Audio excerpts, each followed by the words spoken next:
Thank you, everybody, for tuning in today. My name is Lakshmikant, and I'm the head of marketing at lateshipment.com. I'm really excited to be your host today, and we put together a great event here with some stellar lineup of speakers. We have rock stars from Zoho, there's Ash here, and we also are joined with Sriram, who is also the founder and CEO of lateshipment.com. Well, today, the event's all about 5 ways to transform e-commerce post-purchase customer experiences with smart automations and proactive support.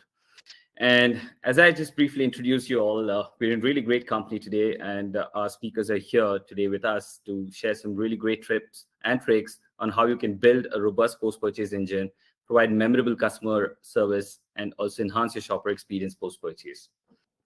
Now, that brings me to the topic, whether you're an e-commerce veteran or just getting started, we all know how critical post-purchase experience is in shaping customer satisfaction, building that loyalty that you want to build with your brand, and ultimately impacting your bottom line, right? And today we are going to explore some very powerful strategies that will help you transform your post-purchase customer experience and really level up on providing the proactive support that your customer are constantly demanding from you. Now, we packed this session with a lot of insights and strategies, and you can definitely start implementing them right away. So stay tuned and pick up on all this good stuff that we're going to be talking about today. Now, before we dive in, let me first introduce you to our speakers who are going to be sharing their experiences with us today. So first up, we have Ash. Hi, Ash. Ash is the customer success manager at Zoho, and he oversees community forums. And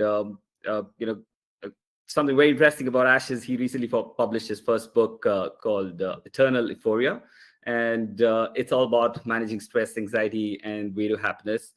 Congratulations on that. And he's also pretty popular on YouTube with his channel called Provoking Pages. He has about 90K followers there, and he's also very popular in the whole TED Circle circuit and in the speaking events, across US and Canada. Hey, Ash, over to you. Thank you, LK, for the intro. Yes, so this is Ash. I work with Zoho for the past 8 years, and I've been managing and taking care of a few things, especially when it comes to external collaboration with customers, with other partners, and taking care of events. Basically, I love to speak, so everything that LK said would be something relevant to speaking or writing. So that's to it. And to put it in a nutshell, I could say that I love evangelizing Zoho Desk because I think that's the right term, evangelizing, because I love talking about the product that I love, and it has a lot to do, and it has a lot to make life easier for people around. So that's what I've been doing for all these years, and I will be doing for the rest of the years too. Awesome. We're looking forward to our conversation coming up soon. And next up, we have Sriram here, who's also as I introduced him earlier, the founder and CEO of lateshipment.com. Sri leads lateshipment.com, and lateshipment.com is a retail post-purchase technology company, right? And he's an engineer at heart, and he loves building products, that truly impact both merchants and shoppers alike. Well, he switches bases between Florida and Chennai, and one interesting thing that I know about him is he's a big petrol head, and he loves his super bikes and cars, right? So awesome. Once again, thank you for joining us, Sriram. Over to you. Hey, absolutely. It's a pleasure being here. And at lateshipment.com, we try building great post-purchase experiences for customers, right? And I'm here more as an advocate for great post-purchase experiences, and bring with me experience that our customers have built over the years to actually deliver a stellar post-purchase experience to their customers. And hopefully what I'm able to leave behind today are a few tips and pointers that is going to help your brand pretty much replicate great success on the post-purchase front. Awesome. Once again, thank you all for tuning in with us today. And I'm sure Sriram and Ash, our audience is really eager to hear your insights on the upcoming question. But before we dive in, just some very basic housekeeping here. Quick items that I have for you. I definitely recommend everybody to ask questions. We're here to answer them for you. Our speakers are really looking forward to take your questions, and so really engage in the Q&A box that you see on the left of your screen. and we'll address as many possible questions that we get our way. And besides that, also there's a chat box, where you can engage with our audience. Share what you feel is interesting, share some tips, tricks, share some use cases that you have, share some interesting stuff that you're doing at your business, and we'd be happy to take a look at them, and also we'd be happy to respond to them, right? And lastly, we are recording the session, so I definitely appreciate everyone who are here live, but it's days are busy for everybody. But however, if you need to step away, or you'd like to revisit this content later, you'll receive an email from us with the recording stuff. All right, now without further ado, let's get started. Sriram, I'd like to kick things off with you. And so first up, we all know post-purchase customer experience is extremely crucial for a business. It's a whole new, very ever-evolving retention marketing channel for businesses today. And the first questions to you is, why is post-purchase phase often overlooked, and how can focusing on it really benefit merchants? Well, that's a big question, right? The very, very short answer to that: if you're neglecting post-purchase, it means you are losing customers and you're leaving money on the table in terms of revenue and building a loyal customer base. When you think about it, the slightly more detailed answer to that, when you think about it as an e-commerce brand, you basically spend maybe a day between when the customer places an order to the point where that order is packaged and left at the doorstep of your warehouse. But every single order that comes through to your brand is going to spend at least 2 to 3 days in transit, and that constitutes the post-purchase experience. If you are like most brands, though, you consider that order to be complete at the point where it's placed at the doorstep of your warehouse and it's handed over to a shipping carrier. From that point onwards, like most brands, you possibly do not even consider that order to be your responsibility anymore.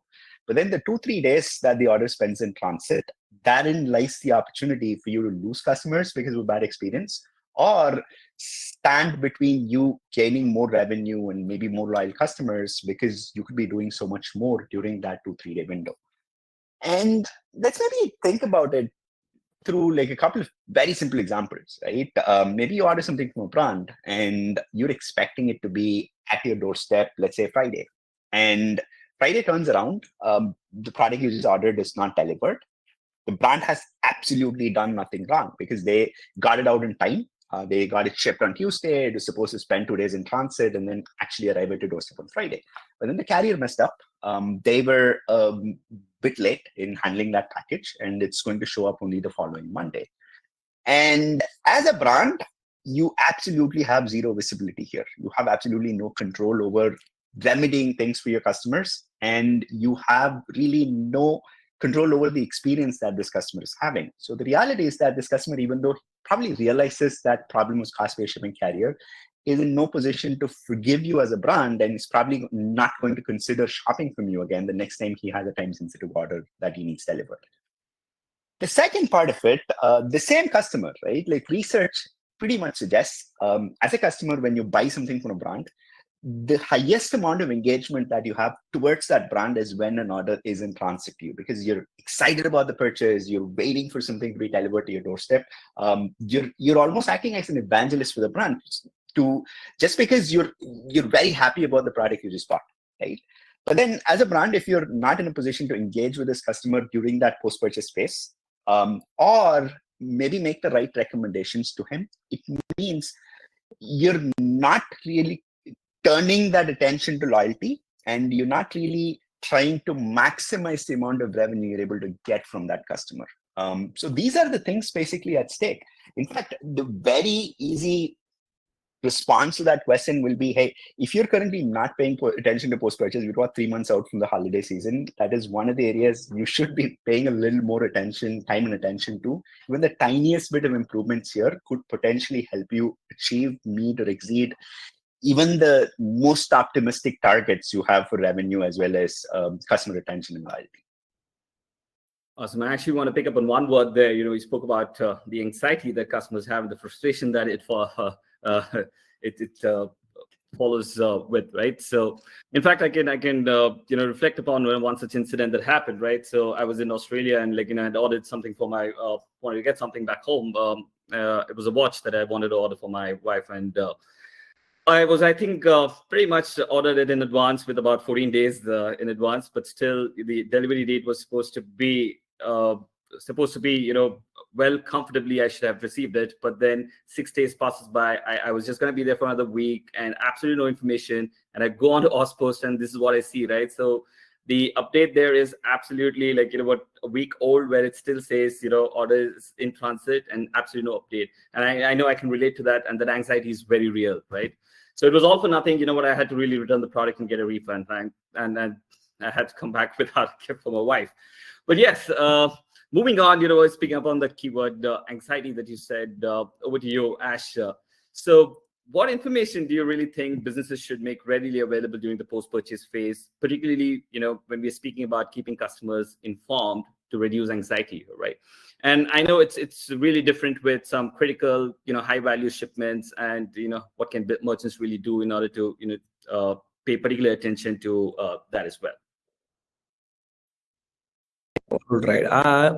Yeah. So anxiety. I think everyone has a story when it comes to anxiety. Just like you had one from Australia, I have one from Canada. So, and I think it's pretty new, and it's still not old, and wound is real, because last week same time, I think, yeah, it was Wednesday, and I was super hungry after an event in Canada, and I ordered pizza, and I ordered it in an app. I don't want to name it, but it starts with U. All right. So I ordered it and I was waiting. And the minute I ordered, it got approved. I was happy. And after it got approved, the restaurant started preparing it. So I was super happy because it was all happening. The segues were happening all in a right. And after it got prepared, the delivery person took the order. So now I was literally dancing in my head. I couldn't do it literally because, I'm tired. I was hungry. So I was waiting for the pizza to be delivered. But the problem occurred there. So after the delivery person picked it, the app, that starts with U, didn't show me the name of the person who was delivering it. It didn't show me the number. For some reason, there was no number inside the app. There was no way I could track the person or I could call them. I could just see it will be delivered in an estimated arrival of around 45 minutes. And it took so long for the app to update it. And till the end, I didn't get the name of the person or the number of the person. So I was super frustrated because I couldn't wait, and the silence, the silence without any data, without any details, without any update. That was truly haunting. And I felt okay only after it was delivered in 30 minutes or so, but the experience was very bad. And the most problematic thing is, I found out that it is not a bug that I didn't find the name of the agent or the person who's delivering. I think it's supposed to be the expected behavior or whatever. So that was the bad experience I had last week. And that's when I realized the post-purchase stress or anxiety. It's real, and it happens to most of the customers that the businesses might overlook. They might not know what happens because the company that starts with you might not know the experience that I had, or the company or the restaurant that prepared the pizza, they wouldn't know the problem that I had. So the problem is only when you're trying to become a customer, or only when you become a customer, you would feel the problem, unless I wouldn't care about what they do or what they don't do. So here, the primary focus should be on providing the contextual data to the person who is assisting me. For example, in the 30 minutes of time, I was trying to contact their support, and I didn't want to get into that story because I don't want to start the session very cynical with all the negative sentiments. Because the only questions I was asked was about my name and what I ordered and where I ordered it from. So I was frustrated to give those answers because they should have known all the details. When I have added an food item from them, they should have the details. They should know from where I ordered. They should know when it would be delivered. They should know the name of the person, but they didn't. And that was the problem. So to reduce the anxiety or to put an end to this problem, I think that customer service agents or the customer support reps who handle customers should be given with a 360-degree view of the data, the holistic view of who their customers are, where they come from, what they had purchased before, and what were the interactions they had, whether it was good or it was not. And everything should be available in the fingertip for the agents to answer their customers. So this not only reduces the anxiety of the customers, it also helps the agents to empathize with the customers. So as a business, every organization, every leaders, every CEOs or managers should implement a system, should have a system that gives a holistic view to the agents. And for that, we have a lot of things. When I was talking about the holistic view or the contextual data, it's not just the customer name or the region or the things that they look for. It's also about the products they have already purchased. So they should have a proper inventory management setup, and they should have a tool for all the customer data relationship. So all these should be set up within the system, and just to add something like a icing on a cake, having self-service would be much better, because if at all I knew that the app wouldn't have the agent name or the app wouldn't have the number, I wouldn't be stressed. I would know, okay, let's wait for 30 minutes and I would get the order. So there was no knowledge about it, and I couldn't find it anywhere. So if only there was a self-service platform where I could get into the FAQs, the frequently asked questions, and I can get the answer. Or if there were a community where I can just go on and rant and I could find answers from the relevant people or from the other customers, that would be super helpful. Or in this era of all the new technologies, the state of the art technology, we could have had chatbots that could have easily answered me with the contextual data or with the questions I had.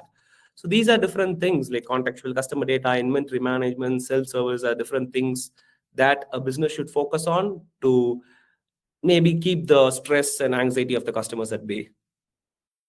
Yeah, absolutely. I think, to probably eliminate some amount of cynicism there, I would say, in fact, every post-purchase experience is not just simply an end of a transaction, right? I mean, like, you place an order and it's all over, but it's actually the beginning of a relationship with your customer. In fact, that's what really nurtures them for the next purchase, right? And that's how we'd like to look at it. And we certainly know where you're not going to be purchasing pizzas from next. But yeah, awesome. Now that's brings me to a quick poll for our audience, and the poll is a tab right on the left-hand side of your screen, and we'd be pushing that poll right away. And so I'd love to hear what you all think, as your biggest customer support concern is particularly keeping in mind that we're going to be entering the holiday season soon, right? So here you go. I'd love to know what your choice here is, and the question is what's your biggest customer support concern during the holiday season? Let's give it a quick 10 seconds, and while the votes come in.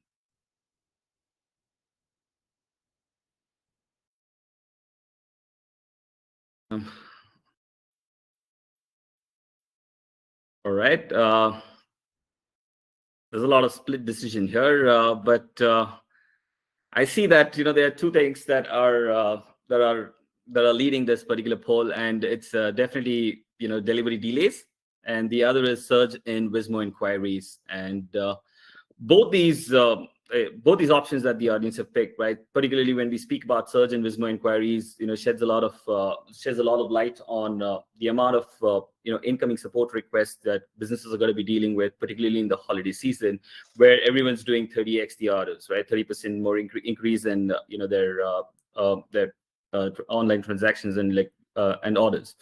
Well, that brings me to the next question, and which I would like to have Sriram for you. Can you shed some light on the need for a post-purchase platform that really works in conjunction with helpdesk tools like Zoho Desk, and which is what we know is like part of every e-commerce merchant's tech stack, right? So helpdesk tools. So what, according to you, Sriram, it takes for a business to really build a post-purchase engine that really talks to the various systems that they have in place? Let's be honest here, right? Businesses exist because they're great at building a product and selling it, getting it to the hands of a customer. And they already have an immense array of tools to deal with in the process of getting this done. So if you were to walk up to any business and tell them, hey, here's an amazing post-purchase experience that you can build out, but then you will have to add 5 more tools to your tech stack. It's not going to happen. It's a non-starter, right? So the reality of things is that for a great post-purchase experience to unfold, it's not simply about adding additional tools to the mix, but rather having a solution that can seamlessly communicate with the existing tools in your tech stack and extend the power of them to also include post-purchase in the mix of things that they do in Excel and Java. Let's imagine, an essential part of a great post-purchase experience is being able to communicate with customers when their order is in transit, right? Let's imagine sending out notifications at different checkpoints or telling them or alerting them about situations where things are going wrong. If a great post-purchase solution is able to do this as an extension of an email platform that you're already using, right? Or let's imagine maybe something's going wrong and a member of the support team needs to be alerted. Having maybe the alert go into a platform like Zoho Desk, where people are able to immediately have a channel to the right agent and have them step in and start taking action from the very moment this issue is observed. That means suddenly the power of that entire tech stack is multiplied by the information that is coming through from post-purchase. When we are building a great post-purchase solution like that, it means suddenly the power of your existing tool set extends from covering pre-purchase, covering customer experience overall, to also seamlessly including post-purchase in the mix of things that you're automatically doing in Excel and Java. And the reality that we see at LateShipment.com, or maybe in the world in general, is having a system like that, which suddenly is able to include post-purchase as an essential part of how e-commerce support operations are done and how excellence is delivered as a merchant to your end customers. Awesome. Yes, indeed, it is imperative that you bring your systems together so they can talk to each other and really build that great customer experience that you want to build post purchase. And that brings me to my next question, and Ash, this is for you, right? And so, how can businesses really unify all the customer communication channels and really deliver that seamless, quick, instant support, regardless of which channel a customer uses to reach out?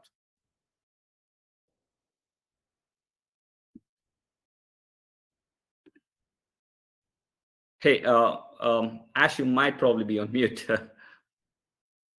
Okay. All right. I was trying to unmute it and I turned off my camera. Okay. All right. So I think Sriram pretty much answered the question of having different information coming into one particular tool. And to give it a quick example, so my friend, I think he's one of the attendees here, Rahul Bhaskaran. So he was asking before the session, maybe probably before 15 minutes, that he wanted to join the session and see how it goes. So he was asking on how to look into the session or how to join the session. So I asked him to go to LinkedIn, click on the post that I shared, and go to the original post that was shared from the company's social handle, and then click on the link to register, and then register. That was quite a process, right? So imagine I had a QR code that I could just show, or imagine I could just ask him to Google so and so fire chat and a fireside chat and ask him to get into it. That would have been much simpler. So the thing is, you should have different ways, multiple ways to do a certain thing, and that would make it easy for the customers or the people who are interested to do certain things. Especially when your customers want to reach out to you, you cannot restrict them to one particular channel. Okay, if you want to talk to me, you come through email, or if you want to talk to me, you can call me. So that's not how it works in business. So you should provide them ample space to reach out to you through the channel of their own desire. They could be on a call and they would want to chat with you. Then you should provide a channel as a live chat channel, and they could be on a live chat with someone else and they would just want to WhatsApp you, and you should provide WhatsApp as a channel to your customers.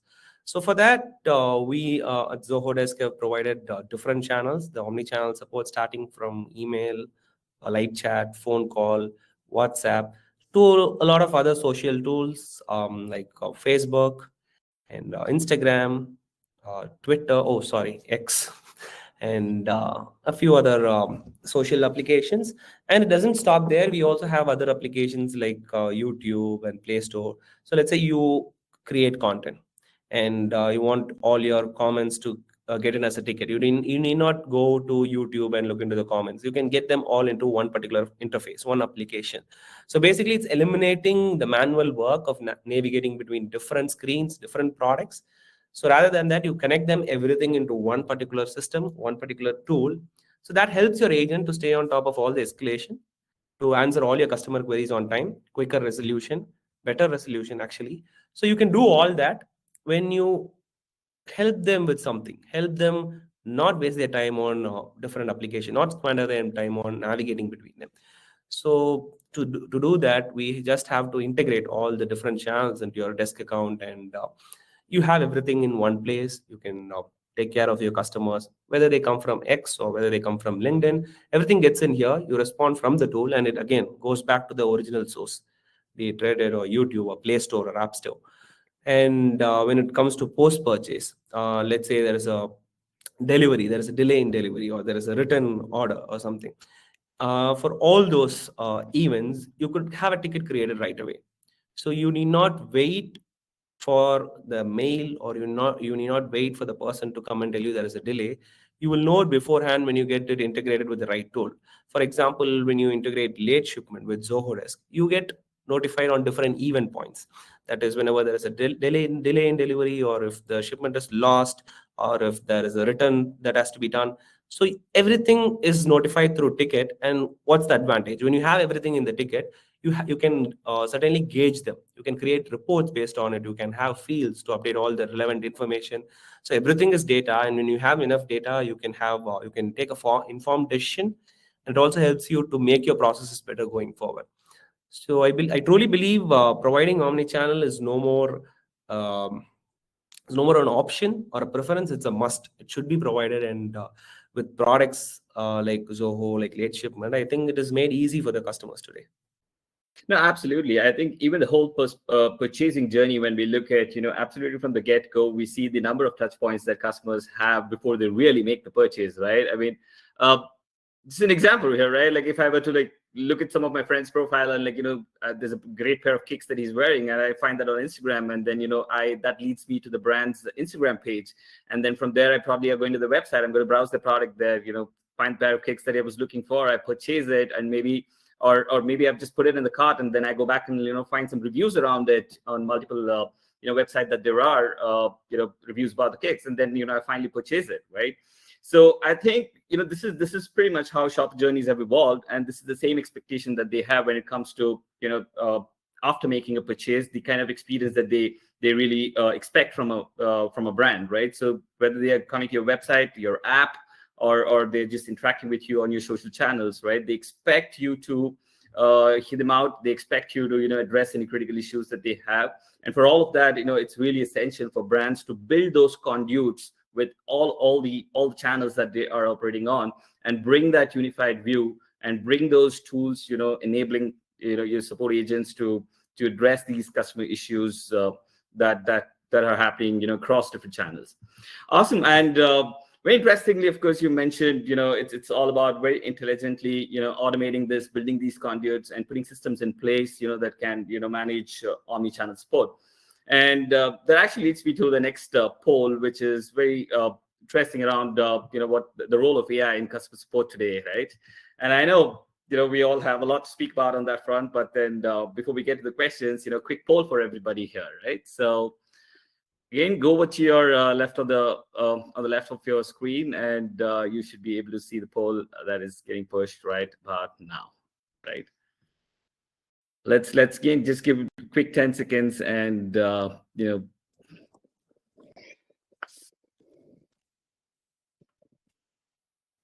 awesome. I guess we have already have a winner, and it is definitely yes, right? So absolutely, AI in customer support workflows is something that brands are exploring and are implementing. Some have done more so on functions that are a little less critical to the business, and some a little more that are critical to the business, right? And that brings me to the next question, which is for you, Ash, right? So how can brands really balance the efficiency of Isn't it Sriram? I think it was going 1-1-1. Really, I would love to talk about AI. Come on, shoot it. Well, Kamal, yes, absolutely. This is for you, and I know I could see the excitement. So I'm sure you can speak a lot about what's happening in the Zoho Labs, also about AI, right? So awesome. So yeah, so Ash, how can brands really balance this efficiency of AI, with the importance of injecting that emotionally intelligent, customer service into interactions they have with customers today? What we currently call artificial intelligence is considered artificial narrow intelligence, in that it can perform only narrow sets of actions based on its programming. And would it be okay if I play this entire thing? No, right? So that's the example. I might want to learn about AI, and I can definitely do it with the help of AI, but I cannot explain it in the same way to the audience. Similarly, if I want to use AI, I have all the rights to use it, but I cannot let it talk to the customer. So that's not the human connection that they would want, and that's why I just played the audio. I think that summed up the entire concept of AI. So again, as a state-of-the-art technology, AI should be seen as a technology that is evolving, and that is still in the beginning phase. We might hate it or we might love it, but we should start leveraging it to make things easier, to automate a certain things. Because I believe when automation was brought into the products, people might have felt the same. Similarly, when new technologies come, people might have that fear, might have that cynical idea, but eventually it might turn out to help us in a good way, and we can hope the same for the AI too. So just like how they got a camera into a mobile, or just like how they got automations into a product, AI is going to be an integral part of any operations or processes or product. So I think it is a technology that is going to stay for a long, that is going to exist, and we should definitely leverage it. So when it comes to AI from Zoho, people might already know that we have Zia AI that we have to across different products to do certain things.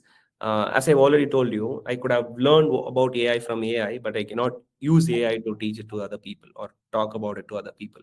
Similarly, using AI, using Zia, I could understand the sentiment of the customers, because everyone wants to have customer loyalty. The idea of any business is to have maximum customer retention, to reduce their attrition. So end of the day, we want to do business. We might have a purpose of our own, but to fulfill our purpose, we need customers. And to have customers, you should probably win their loyalty, and that's the best thing that you could do. So with AI, you can easily do that, because today, in today's era, most people wouldn't come and tell us that they are not okay with it, because I didn't tell the app that starts with you yet about the experience that I have, because I didn't have time to go type out all the ratings. Some people do, but some people don't. I might have simply switched to another app that starts with D, and I could start ordering from that application. And the company that starts with you might not even know that they lost a customer. So that's the problem today. More than 70% of the customers wouldn't come telling you that they had a bad experience. They're going to switch to a different product. So the best way to do it is, you should know even before they leave. And it's not some surreal magic, or um, it's not unrealistic thing, but it is possible when you have AI, because you can predict the sentiment of the customer. Let's say someone is not happy with the product, they might not leave right away, but they will leave eventually when they have repeated experience. So the very first time they have that experience, you can use the AI, for example Zia, to predict the mood of the customer. um, let's say there is a ticket raised for the late in the delay in the delivery, and in that particular case, you could sense the sentiment of the customer through the words or keywords, or the way the structured sentences. So all these could be automatically tracked, analyzed by the AI, and it can tell you the customer sentiment is negative or at least neutral. So in that case, that's the right time for you to intervene.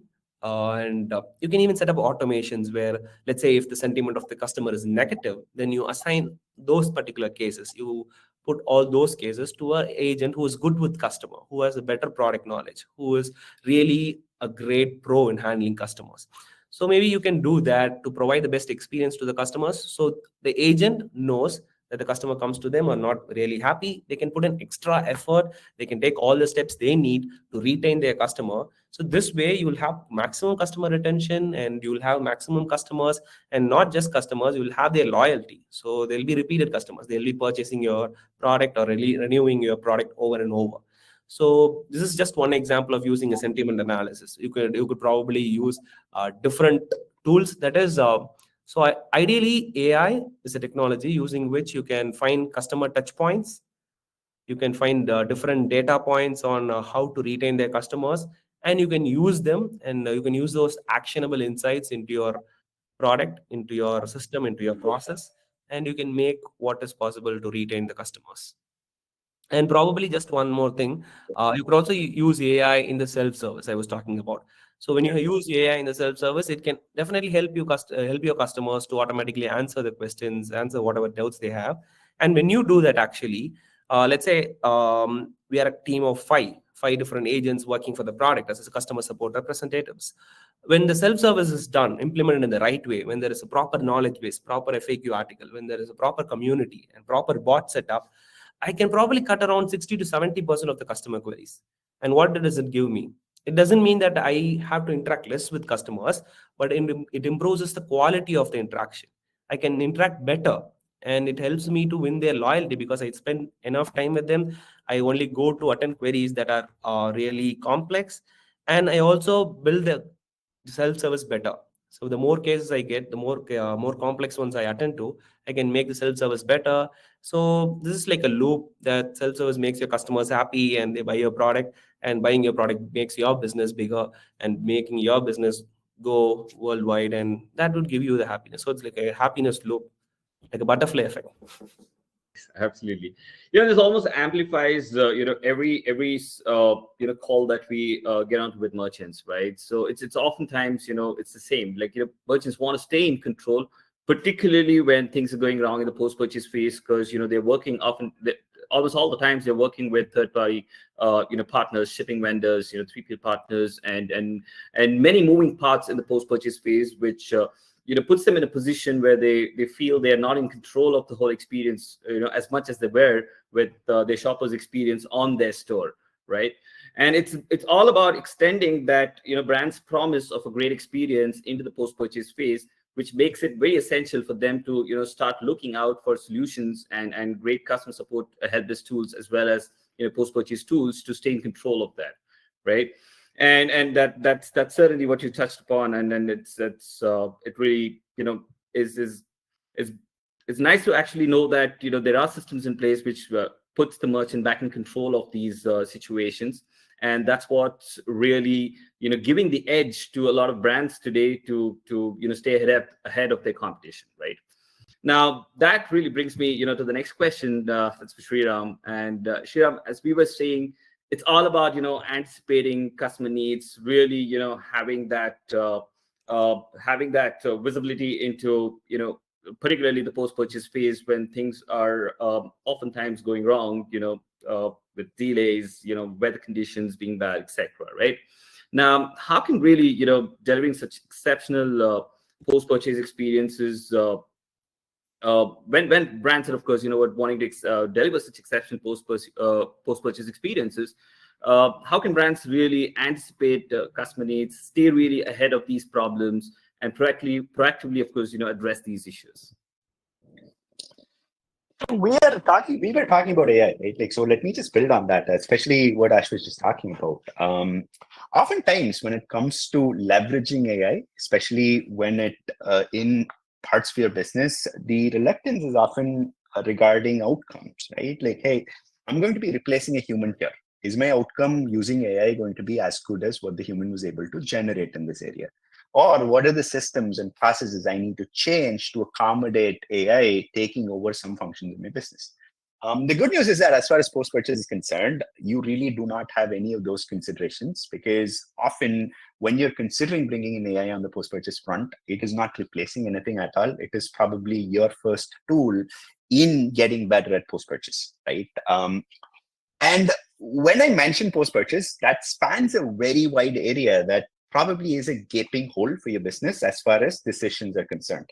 What I mean by that, everything from the moment a shipment gets picked up from your warehouse to the point it gets delivered to a customer, and maybe even to the point where it's returned back to the business, the customer processes a return. That pretty much spans post-purchase, and that spans a very wide area.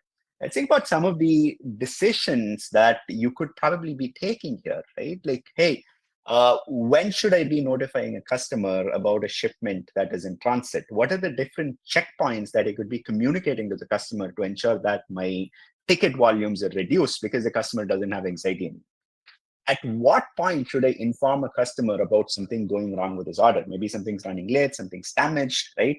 And what does the communication contain, or what should the communication contain? Should it contain compensation? Should it contain a note of an apology, right?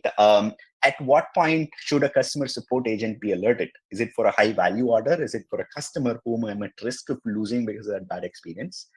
When a customer is processing a return, let's say, what are the return options that should be presented to the customer? When a customer is tracking a shipment, rather than sending him over to a shipping carrier's website, if I'm able to retain him on my own website, an extension of the order tracking experience on my own website, that provides me real estate, right? Like, so what recommendation should be displayed to this customer that is related to the order he just purchased? And how will that influence the conversion rates of this customer, right? What are other information that I should be presenting on this order tracking page such that I should be able to engage better with this customer and build more loyalty, right? These are all questions your business should be pondering about, because these are very, very valuable questions to have answers to. Then if you do not have a post-purchase setup, which in most cases is the current reality, it means these questions are never thought about.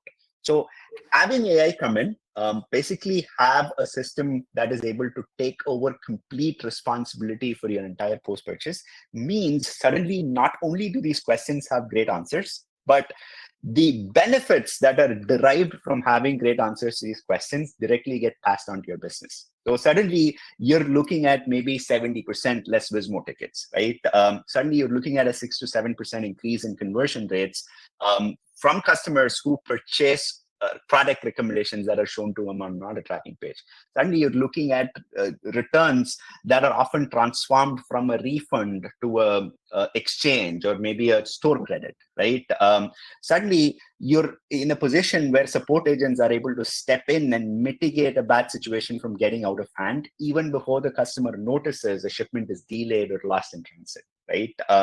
And these are outcomes that are tied directly to some of the biggest KPIs inside your business: revenue goals, support time and effort, or for that matter, simply the customer satisfaction scores of your customers after they've completed a purchase, right? Like reorder rates, loyalty.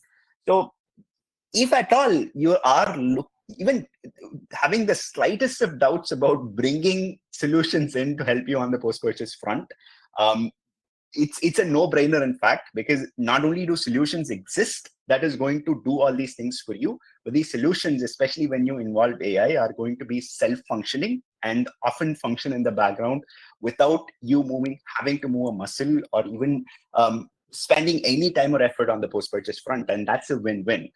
In fact, I started with this when we began the conversation. If you're looking at things that you can implement over the next 3 months, for the holiday season, which is probably going to be the busiest time of the year, I would implore you to spend at least 5 to 10% of the entire time you spend planning on post-purchase.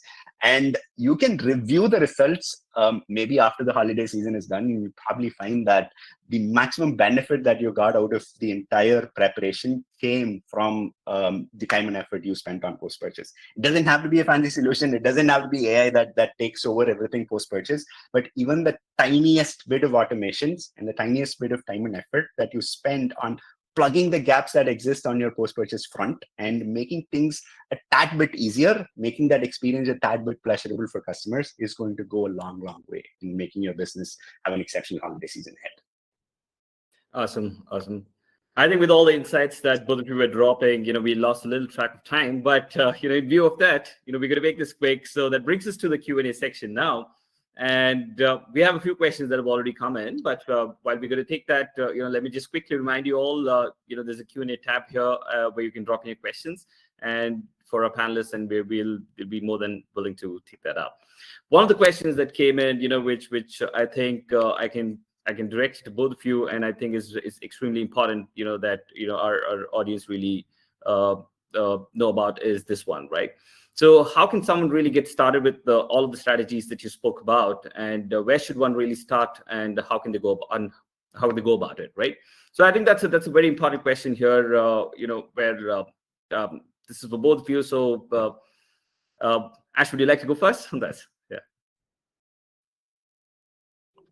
Yes. So to start with, I think if you had read between the lines, you would have known. So you should probably have an account in the Zoho Desk, that is desk.zoho.com, where you can manage all the tickets coming from different channels and whatnot. So that's the right way to start with, on having an account in your desk, and also having it integrated with late shipment. So you would probably be able to manage all the post purchase queries from customers, and also all the different delivery and also return items, and all those queries related to the delivery and shipments or managed with different events. As I've told you, there are different events on which you can trigger the actions, you can trigger notification, create tickets. So to get started with, you should probably sign up for both the accounts and give it a try and see how it integrates, and how to probably make the best use of it, especially as Sriram told us, the holiday season is coming. So you might want to relax a bit by implementing the right tools for you. So the tools would do the work for you. Everything is automated, and you can probably relax for the next 3 months in the holiday season. And again, as Sriram told, you could probably see the difference with data, because any informations should be taken with the data. And when you implement the tools, you would probably know how they really help you. Sriram. Sure. I mean, as already mentioned, installing Zoho Desk in lateshipment.com, right? Like, so short of that advice, there are probably 3 very crucial things that I could point at as far as getting started is concerned. If you're considering having things in place for post-purchase, one, I would start with making sure you have the ability to inform your customers about the status of their shipments while they're in transit, stuff that's going wrong with them, as well as have the support team members alerted about shipments that need their attention, right? Basic start.